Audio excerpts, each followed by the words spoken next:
Please send someone, please. I want to kill my family. Someone killed your family? Somebody killed my came home, my family's dead. My wife, my son. My granddaughter's dead. What's your name? My name's Robert Short. I said, I checked up on two notebooks. They've been beaten. The man on the phone is barely able to speak. His name is Robert Short, and what he's looking at inside his home is so shocking that even the 911 dispatcher struggles to process it. At first, police believe they're responding to a brutal home invasion. Broken entry, missing vehicles. A house turned upside down. But the deeper detectives go, the clearer the truth becomes. This wasn't just a burglary. This was betrayal planned, personal, and far more disturbing than anyone expected. It's the morning of January 4th, 2016, in Uptoy, Georgia. Just after 8 a.m., Robert Short calls 911 from his home on Bentley Drive. He is panicked, confused, and pleading for help. He says something happened to his family. Officers rush to the address, expecting the worst, but still unprepared for what they find. Inside the home, multiple victims are discovered. A wife, a teenage son, a young granddaughter. The scene is instantly treated as a major crime investigation. And in those first minutes, officers notice a detail that suggests forced entry and open or damaged window. The initial theory forms fast: a violent burglary, multiple suspects, a home invasion. But the case will not stay that simple. Robert identifies the victims as Gloria Short, his wife, 54 years old, Caleb Short, his son, 17 years old, Gianna Lindsay, his granddaughter, 10 years old. To detectives, this is immediately confusing, because random home invasions don't always look like this. And 3 victims in one home during working hours raises a major question. Did the offenders know the family's schedule? As investigators document the scene, they also learn items were taken: cash, valuables, and 2 vehicles. That theft supports the burglary theory, at least at first. But the way the crime unfolded suggests something else might be underneath it. Something personal. Detectives begin looking for anything that explains why this home. They consider the victims, one by one. Gloria, a 54-year-old wife and mother with no clear link to street crime. Gianna, a 10-year-old child and extremely unlikely target for random retaliation. Which leaves the one-person detectives can realistically investigate for social conflict. Caleb, the 17-year-old.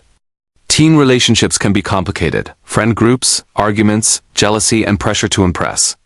If this case has a personal doorway, detectives believe it likely runs through Caleb's world, so they begin contacting friends and relatives. And that's when they interview someone who seems calm, cooperative, and completely normal. A 16-year-old relative named Javersier Tapley. He speaks respectfully. He describes Caleb as a good kid. He acts like someone helping detectives understand a tragedy. At that moment, police don't realize they're talking to a person who might be standing in the center of the entire case. In many investigations, the biggest early breakthrough comes from a mistake criminals don't think about. One of the stolen vehicles had GPS installed. That single detail changes everything. Detectives locate the stolen vehicles abandoned in an area known as Oakland Park. They process the cars carefully, searching for any trace evidence that can tie someone to the driving. The steering wheel, the gear shift, anything. It's progress, but they still don't have names. Then a new call changes the direction of the investigation. Another 911 call, this one from a mother. Detectives learn a local woman named Lisa Gibson contacted dispatch and claimed her son may be connected to the abandoned vehicles. She's emotional, overwhelmed, and confused because she believes she's reporting a car-related situation. She does not fully understand the weight of what her information could unlock. Lisa tells detectives her son is connected to other teens.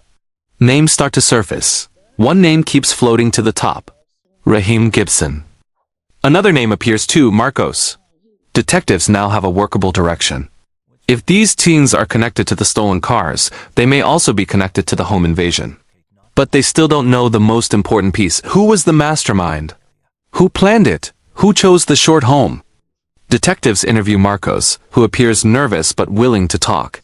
He describes how a burglary was discussed, how it was framed as profitable, how others tried to recruit him. But the biggest detail is this. Marcos mentions someone known as Ouida, a nickname that keeps showing up in the story. Detectives focus hard on identifying Ouida, because when a crew commits a serious crime, there's often a leader, the person who knows the house. The person who knows the routines, the person who pushes the plan forward. Now detectives have to find Weda. And they don't realize yet that Weda is already familiar to them. A new tip comes in from a man who called 911 about a suspicious person seen near the area around the time of the crime. He describes a young male in a dark hoodie walking toward his car in a way that alarmed him. Detectives show him a photo lineup. And the witness identifies a teen, Rufus Burks, age 15. Now detectives have another name, another link. They move quickly. And soon they bring in Rahim. Rahim's interview is chaotic, part denial, part explanation, part panic. Detectives press him on the timeline, how they approached the house, who went to the door, who was calling the shots. And then Rahim says something that flips the entire case upside down. He claims the person at the door used the name Weda. Detectives ask the obvious question. Who is Weda? Rahim answers, Javersier. The same Javersier Tapley who had already been interviewed early on. The same teen who sat in front of detectives calmly describing Caleb as sweet and trouble-free. Suddenly, that first interview looks completely different. It wasn't help. It was proximity. It was someone trying to control the narrative before police knew where to aim.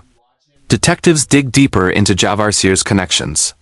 They review social media, messages, associations. They find conversations indicating planning discussion of breaking into the Short home. They execute search warrants and recover stolen items linked back to the victims. The picture becomes clear. This wasn't random criminals choosing the house. This was someone with access, someone the family trusted enough to open a door. Detectives now believe the attack began with an inside advantage. A familiar name, a known face. A reason to lower the guard. And in cases like this, that's what makes it feel so much darker. Because it means the victims weren't just surprised, they were deceived. When detectives confront Javersier again, he denies everything. He presents himself as calm. He insists he isn't that kind of person, but investigators already have evidence stacking. Digital traces, recovered property, witness statements, and later statements from people who shared space with him after his arrest. According to testimony that emerges, Javersier didn't just deny involvement, he allegedly bragged about what happened, threatening others and speaking in a way that shocked everyone around him. That turns the case from a teen caught in a crime to something colder. A teen capable of extreme cruelty with no visible remorse. As the evidence closes in, the legal outcomes fall into place. Javersier Tapley pleads guilty to 3 counts of murder and is sentenced to life in prison without parole. Rahim Gibson pleads guilty and receives 30 years for kidnapping and motor vehicle-related charges connected to the case. Rufus Burks goes to trial, is convicted, and receives 2 consecutive life sentences plus additional time. And the case that began as a burglary becomes remembered as something else entirely. A planned betrayal that destroyed an entire family in a single morning. The most haunting part of this case isn't the stolen property. It's the access. A family that believed they were safe at home. Opening the door to someone connected to them, someone they didn't see as a threat until it was too late. And it leaves behind a question that lingers long after the courtroom closes. How do you protect yourself from someone who doesn't look like danger? Because they've been allowed to stand close to your life? Rest in peace to Gloria Short, Caleb Short, and Gianna Lindsay. If you want more real cases told clearly, respectfully, and without sensationalism, subscribe to the channel. This is true crime and scam stories where every story has a heartbeat. Thank you for watching.